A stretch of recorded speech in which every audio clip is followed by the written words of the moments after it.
લક્ષ્ય ન્યૂઝ, એક નજર, એક લક્ષ્ય. ઔદ્યોગિક તાલીમ સંસ્થા ધારી ખાતે વિશાળ રોજગાર ભરતી મેળો યોજાયો. ઔદ્યોગિક તાલીમ સંસ્થા ધારી ખાતે વિશાળ રોજગાર ભરતી મેળો યોજાયો. ધારીની ઔદ્યોગિક તાલીમ સંસ્થા ખાતે રોજગાર ભરતી મેળાનું ભવ્ય આયોજન કરવામાં આવ્યું હતું. આ ભરતી મેળામાં તાલુકા તેમજ આસપાસના ગ્રામ્ય વિસ્તારોમાંથી યુવક યુવતીઓ મોટી સંખ્યામાં હાજર રહ્યા હતા. આ આયોજનનો મુખ્ય હેતુ શૈક્ષણિક લાયકાત અને ટેકનિકલ કુશળતા ધરાવતા ઉમેદવારોને પ્રતિષ્ઠિત કંપનીઓમાં રોજગારીની તક ઉપલબ્ધ કરાવવાનો હતો. આજના સમયમાં વધતી બેરોજગારીને ધ્યાનમાં રાખીને આઈટીઆઈ દ્વારા આવા પ્રયાસો યુવાનો માટે આશીર્વાદરૂપ સાબિત થાય છે. આ ભરતી મેળામાં વિવિધ ક્ષેત્રની જાણીતી કંપનીઓના પ્રતિનિધિઓ અને મેનેજરો હાજર રહ્યા હતા.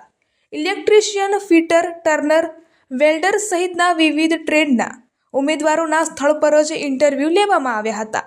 લાયકાત અને પ્રદર્શનના આધારે કેટલાક ઉમેદવારોને પ્રાથમિક પસંદગી પણ કરવામાં આવી હતી. સંસ્થાના પ્રિન્સિપાલે જણાવ્યું હતું કે આવનાર સમયમાં પણ આવા રોજગાર મેળાઓનું આયોજન કરાવવામાં આવશે, જેથી વધુમાં વધુ યુવાનોને રોજગારીની તક મળી શકે. ઉપસ્થિત ઉમેદવારોએ આ પહેલને સરાહનીય ગણાવી અને આવી યોજનાઓ નિયમિત થવી જોઈએ તેવી માંગ વ્યક્ત કરી હતી. આ ભરતી મેળાનું આયોજન સુચારુ રીતે પૂર્ણ થયું હતું અને સંસ્થાના સ્ટાફ તેમજ સ્વયંસેવકોએ પણ ઉત્તમ વ્યવસ્થા સંભાળી હતી. રિપોર્ટર ટીનુભાઈ લલિયા.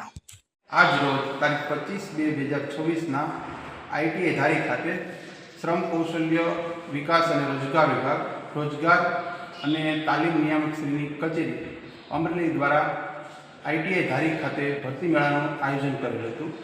તેમજ તેમાં સ્વરોજગાર માર્ગદર્શન શિબિર પણ યોજાયેલી હતી, જેમાં અનુબંધમ પોર્ટલના માધ્યમથી આયોજિત રોજગાર ભરતી મેળામાં વિવિધ કંપનીઓએ ભાગ લીધો હતો, જેમાં CI automotive private limited Rajkot, Quess Corp limited Ahmedabad, Bonanza Looks salon Rajkot, વિવિધ શૈક્ષણિક લાયકાત જેવી કે 10th, 12th, ITI, diploma, ex army, B Pharm, MSc, જેના માટે અંદાજિત 12,500થી 18,500 પગાર ધોરણથી વિવિધ કંપનીઓ આવેલ હતી, જેમાં બહોળી સંખ્યામાં ઉમેદવારો હાજર રહેલ હતા.